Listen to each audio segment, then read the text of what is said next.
Right, well, welcome to the very first IRL at Golden Dawn in association with Orcon. Starting is my co-host, Esther Macintyre, who is the best thing on radio at 9 to noon at the moment. So she is fully my co-host. She'll be doing half the interviews today and at future events. And I'm really excited about who she's talking to here. Mainard Larkin, aka Randa, who I think is one of the most interesting people in New Zealand popular culture. Please welcome Esther Macintyre and Mainard Larkin. Yeah, you know we get down without the cyber moms. When nothing told me I was hot right now like Tiger Bomb. Thank you, Russell, for that very kind introduction. Good afternoon, everyone. Thank you so much for coming along to IRL today. I am very pleased to welcome our first guest for this afternoon, Mainard Larkin, aka Randa, aka Lars Randa, just recently. Mainard is a 22-year-old rapper from the North Shore of Auckland, Murray Bay specifically, and he released his first music in 2012 with one track online called the Ralph Wiggum song. He then went on to release his debut EP Lunchbox, and later that year opened for international act Grimes, following on from that opening for Crystal Castles, and kind of, making a bit of a splash. Randa identifies as transgender, and I'm particularly interested in talking about that, although that is only one aspect of his character, of course. Mainard, welcome. Thank you for joining us. Is your mic working okay? Yeah, I think it's good. Great. I think I was just leaning back. I don't know. Being cool. Yeah. I guess rap music traditionally is a male-dominated form of music, also, a black music. How was it when you first started releasing music as a young white female from New Zealand? Right. I mean, how did that come about? Why rap, particularly? I don't know. I think I've always just been drawn to it. It just seemed like the most fun. There's a certain rhythm and the way you write to a beat. It's different to any other form of music, or it just kind of it almost just came naturally, like compared to other styles or forms of expression. And it was just cool. Let's talk about pronouns. I mean, and labels in general. How has it been altering your own sense of self in the public sphere?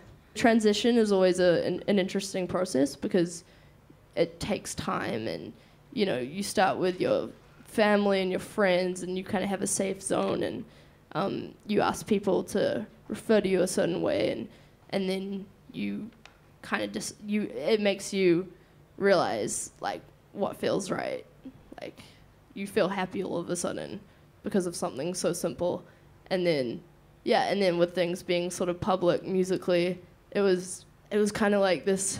At first it felt kind of overwhelming. I was like, oh no, this is how can I ask someone to refer to me a different way? But when I haven't physically transitioned, or there were all these little things that freaked me out at first, but I mean, it's been great.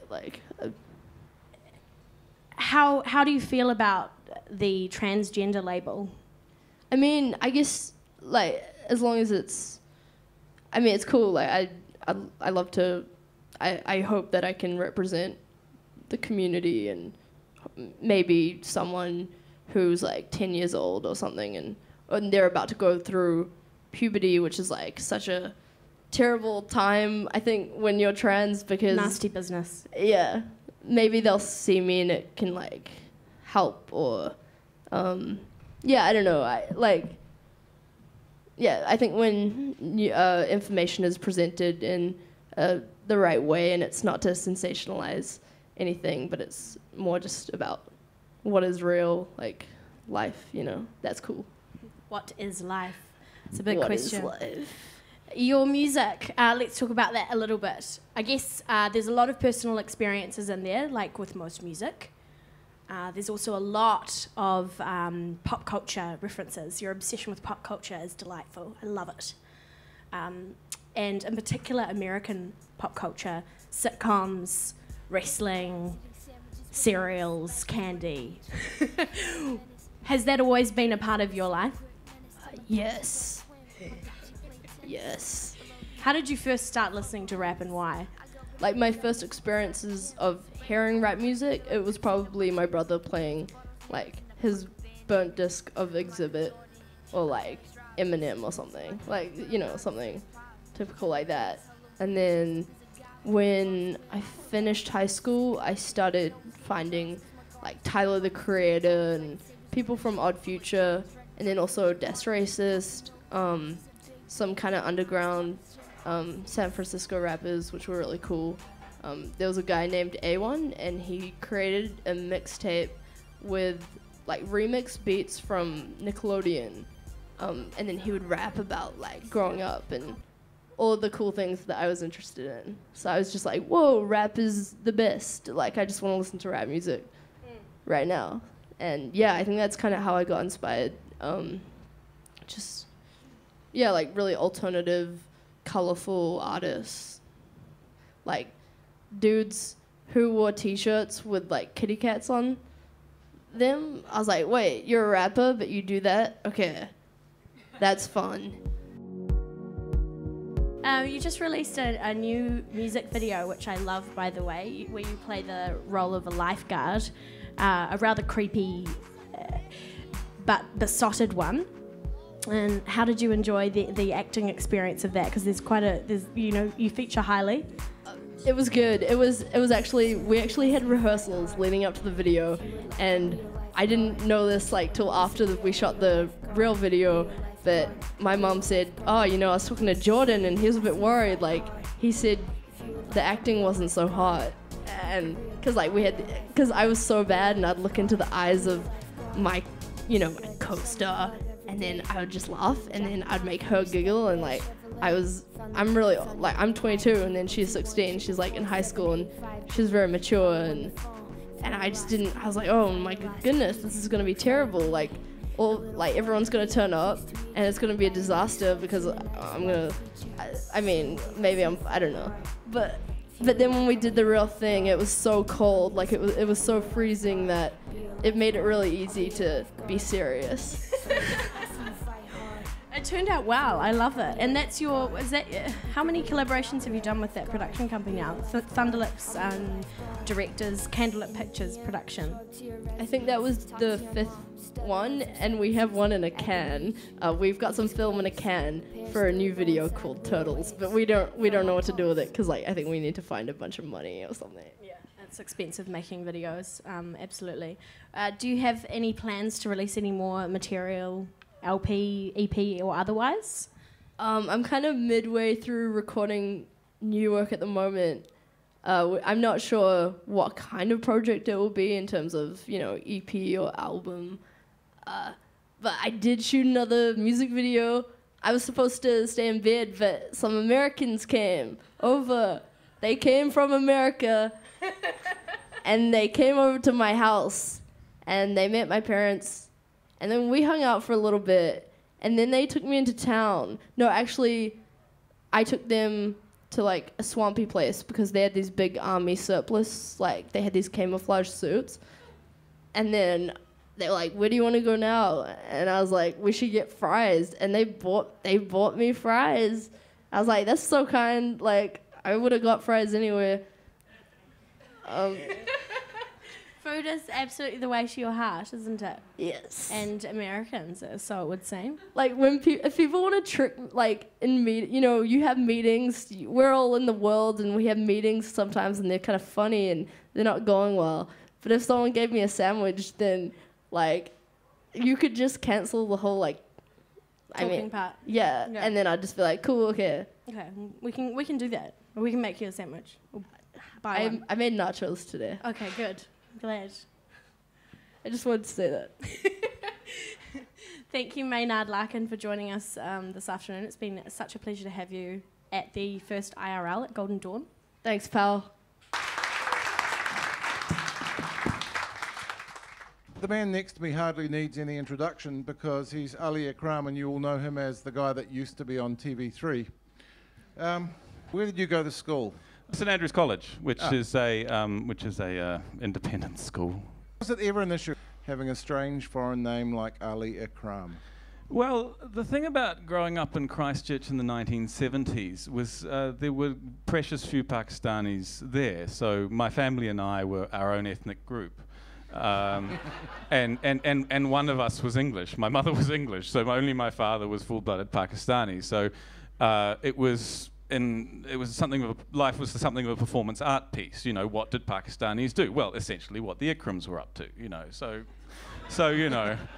You can make all kinds of generalizations based on that, you know. Had it been 2015, it would have actually been a reality show prop. It would have been. Maybe I would be working. Did you always want to be a journalist? Because I know I always wanted to be a journalist, even when I didn't really know what being a journalist was.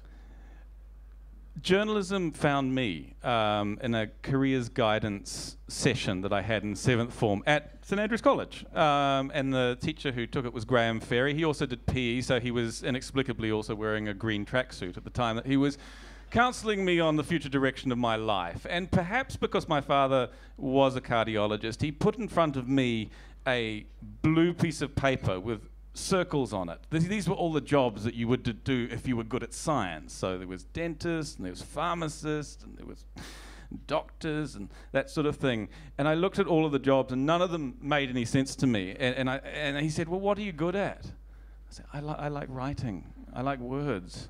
I like talking." And he said, "Okay, well, I've got another piece of paper for you." And he brought me the pink piece of paper. The pink piece of paper for the people who are good with the arts. And I found journalism down in the bottom right-hand corner. And I thought, good, I can delay this decision. I don't have to work out what I'm going to do. I can just write and talk about what everything everyone else is doing. And it's got me through to this point.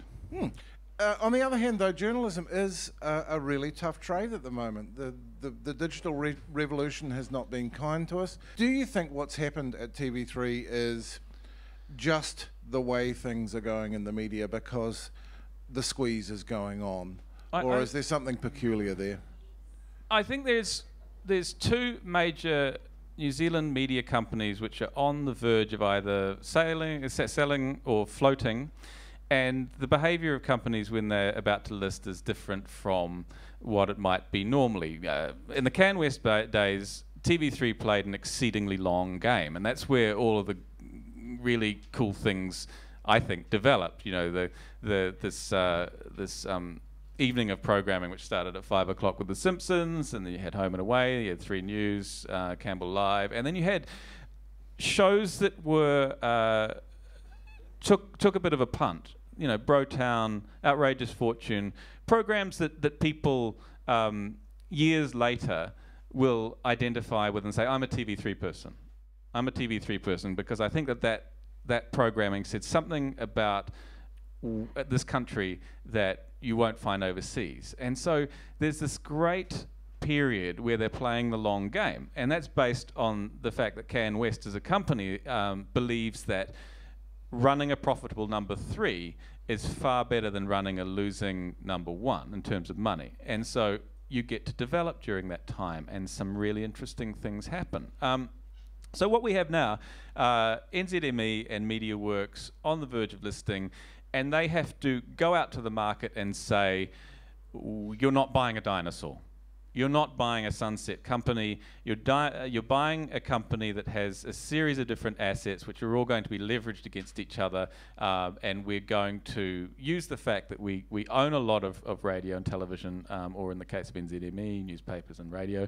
We're going to use that to create a dominant market position. So that's a lot different from that news or operation within a TV station. Now it's that idea that one of the things that I heard late in my time at MediaWorks was wanting to offer the customer a frictionless experience. This is the ambition. We're going to offer the customer a frictionless experience, and they're going to be happy. Right. Yeah. And that's just that. Capitalism is lubricant. Well, no, but right? it was it's that idea that it's just that idea that you buy an ad with us, you can buy it online, you can buy radio, you can do your whole account here, and operating within this company is going to be amazing for you, and this is why you need to come to MediaWorks. So it's like the frictionless experience. It's that idea that that there aren't independent units, that you are maximising your assets, which in theory is a good thing. I'm interested that your analysis of this is economic, and I agree. Whereas there are people who would have looked at your wife, Dita DeBoni, and others losing their columns in the Herald as evidence of some malign political plot. It's the numbers, isn't it? It's money. Well, it is the numbers, but sometimes things happen and you wonder. So, yes, in the case of my wife, Dita DeBoni, who writes or wrote a fairly robust column from the left of the political spectrum in the Herald up until very recently. And yes, the argument was used that those columns in the front section of the paper are going to go to people who also are on the radio, and so we're promoting our people within the organisation, and the fact that you consistently critique the government is not a factor in your column disappearing. So I think the broad argument is right that you're putting there, but there will be people like Toby Manhire, and there will be also writers like Deborah Hill-Cohn who don't have a presence on radio who will keep their columns. So it's not consistently applied. For instance, I have a column in the Herald. I have a column in the Herald somewhere in the back. But I don't have a job on radio either. So why don't you write more? Because you write really well. Oh, this is the way I make my money now. This is everything. This is everything. Bummer, because the word rate's been the same since the late 80s. Yeah, I know. Yeah, it's an idea. What is it? You really picked the wrong trade. Yeah, and at the wrong time as well. You know. But no, I really enjoy writing, and I find that because of all the things that have happened this year, the audience is more receptive than they used to be. The audience loves failure. They love it. They love it. They love it more than when you're a chap on television with a jaunty hat and a beautiful moustache. They like the idea that you're now sitting on a trampoline in your backyard while everyone goes to work and wondering where it all went wrong, as you put. That's really why I asked you. Yeah, yeah. I mean, and so that's that.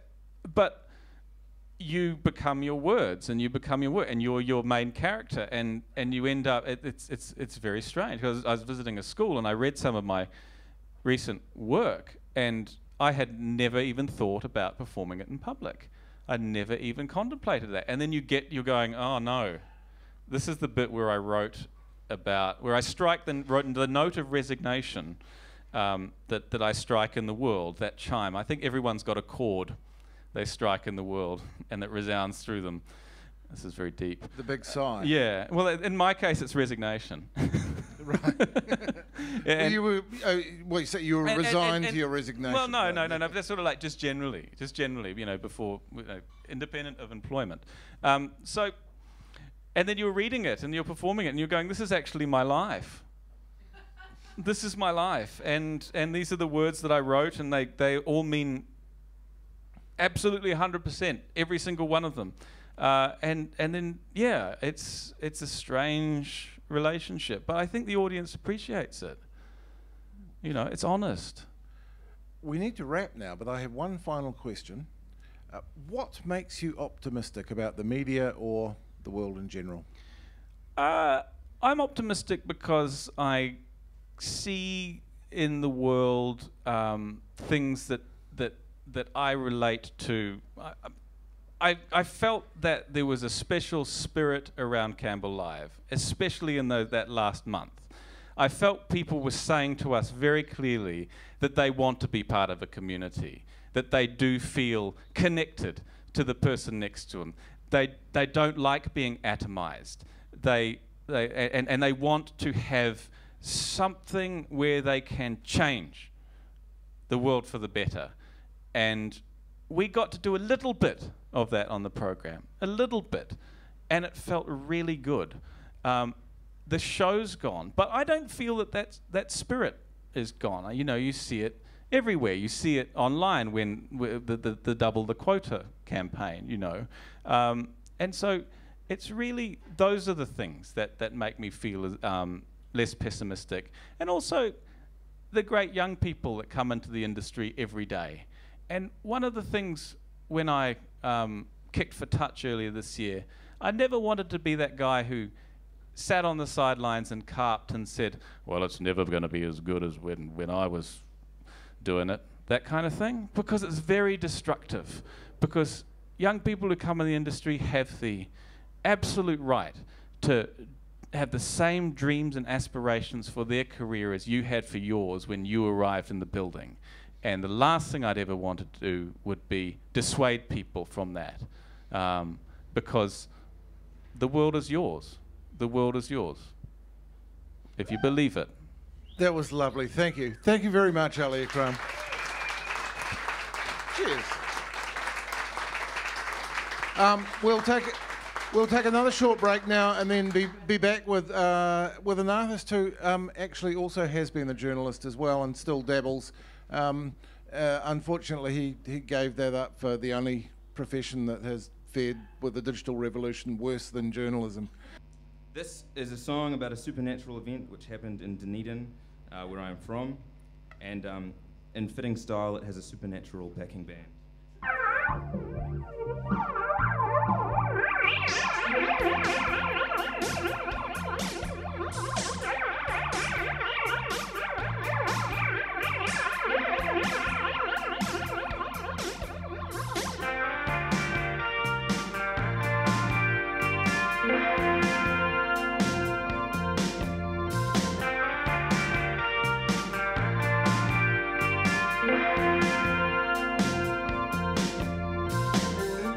On her credit card,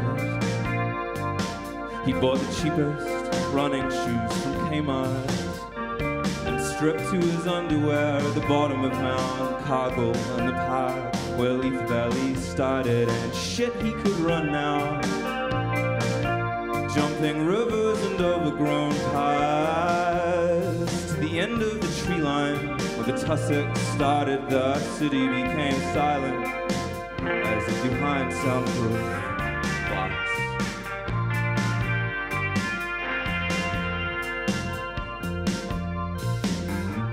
He'd tell her this is where aliens left him, and half ashamed at his story, half beginning to believe it. This was how it usually started. Oh, he felt the blood reach his hands as the sun rose straight out of the ocean. Sometimes your life is an overwhelming vision, more compelling than any movie. Sometimes there's music behind it, louder than a dam breaking, even if most of the time it doesn't seem written right. You wonder why you have nothing to show for your 20s, why you never lived overseas, or why you spend more time drafting submissions than writing scenes, why you can run Mount Cargill but you can't break out of the slave.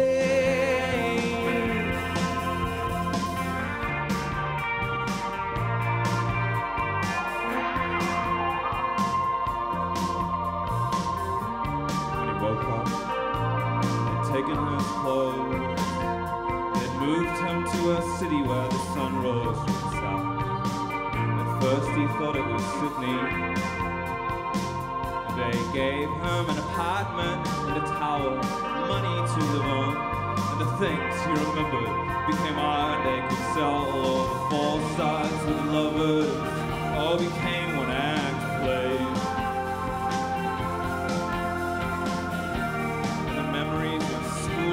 Breakthroughs in science, from advice he'd been given, they built a new religion.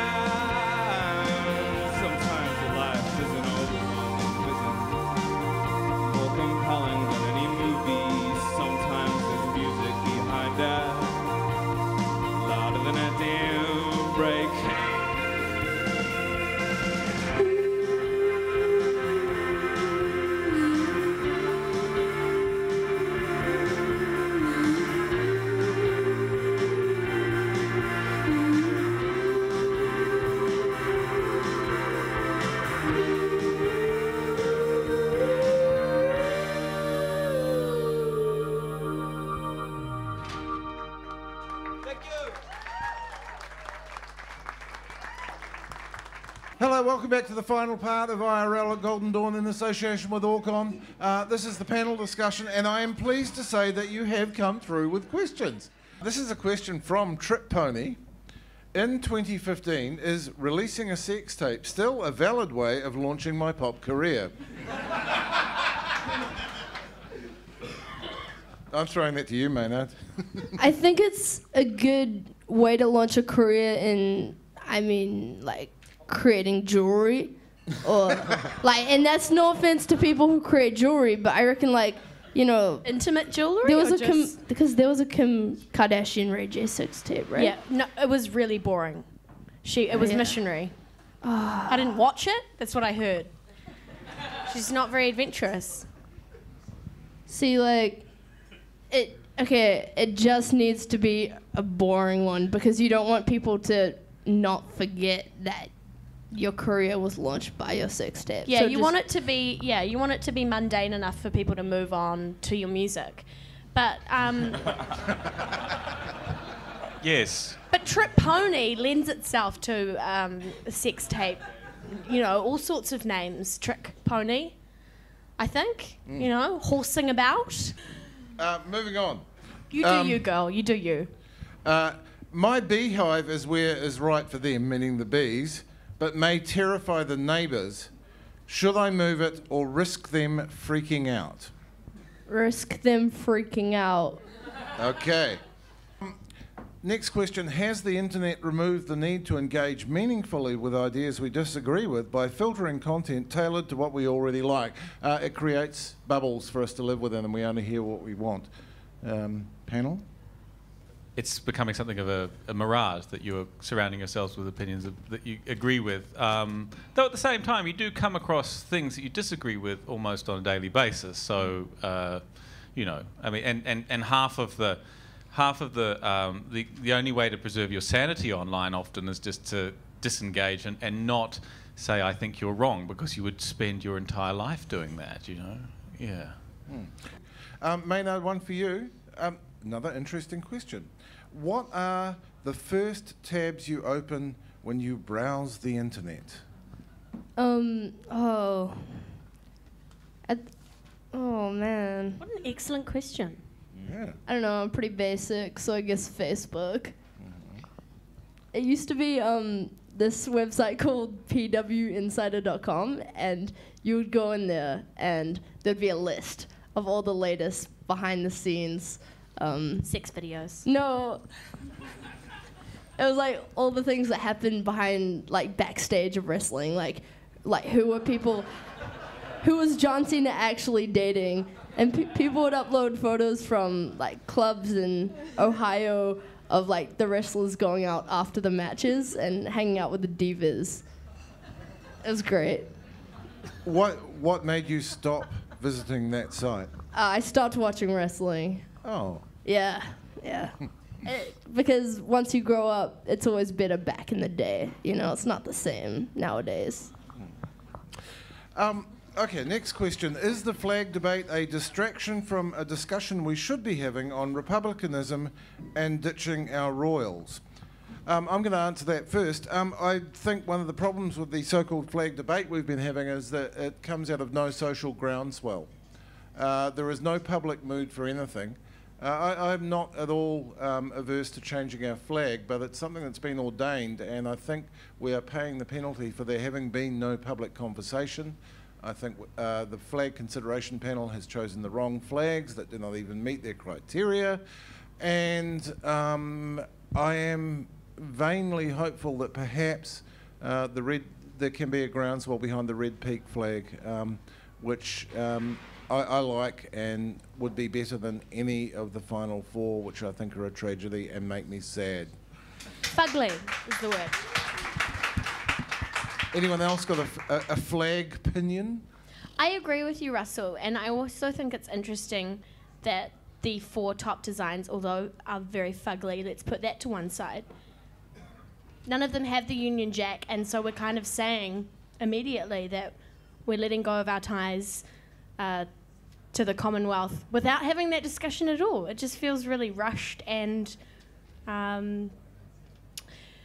uninformed. and like you say, with no consultation with the public. That, to me, the symbol of the Union Jack is UK, and having none of that is, it's like saying, because it's a symbol of national identity, or it's supposed to be. At the moment, they look like logos for companies like AFCO. Yeah, and they don't work if you shrink them down, and they're logos, they're not flags. It's a sign. Oh no, you please go. I was going to say, in Oamaru there is a great landmark. It is a Oamaru stone heron with the words New Zealand 1990 on it. And whenever I see that, I think of the cynical rebranding of New Zealand as red, white, and heron-coloured by Labour at the end of their third term. And it's this effort that governments seem to have when they feel on the wane to rebrand the country under their image. And, you know, when you sit on the left, you like that. I remember getting the new passports with all those cool pictures of birds and mountains and things and going, Auntie Helen did this. And I think we're getting to the legacy years of National, and the next 10 years we're really going to visually see what that looks like. We're gonna have that ugly money for a long time, and we're going to have a terrible flag, and it's horrible to see. Okay, another one for Ali. Is television news media too obsessed with making money and ratings? In the process, have they neglected their fourth estate responsibilities? Yes or no? Yes. Yes, good. Okay. What was I saying yes to? They've neglected their fourth estate responsibilities. They're obsessed with making money. Yes. Tono, quick question. Have you ever thought of doing a Kraftwerk song? Yes, all the time. Great. It'll happen. Mainard, have you ever thought of doing a Kraftwerk song? In 2012, but then I didn't. Okay. Okay. This has been the very first IRL at Golden Dawn in association with Orcon. Thanks very much to Matthew Crawley and all the Golden Dawn people who are lovely. Thanks very much to Hugh and Rick from BFM. Thanks very much to Orcon, especially Quentin. And thank you most especially to Tono, Mainard, Esther and Ali. Please give them a big round of applause.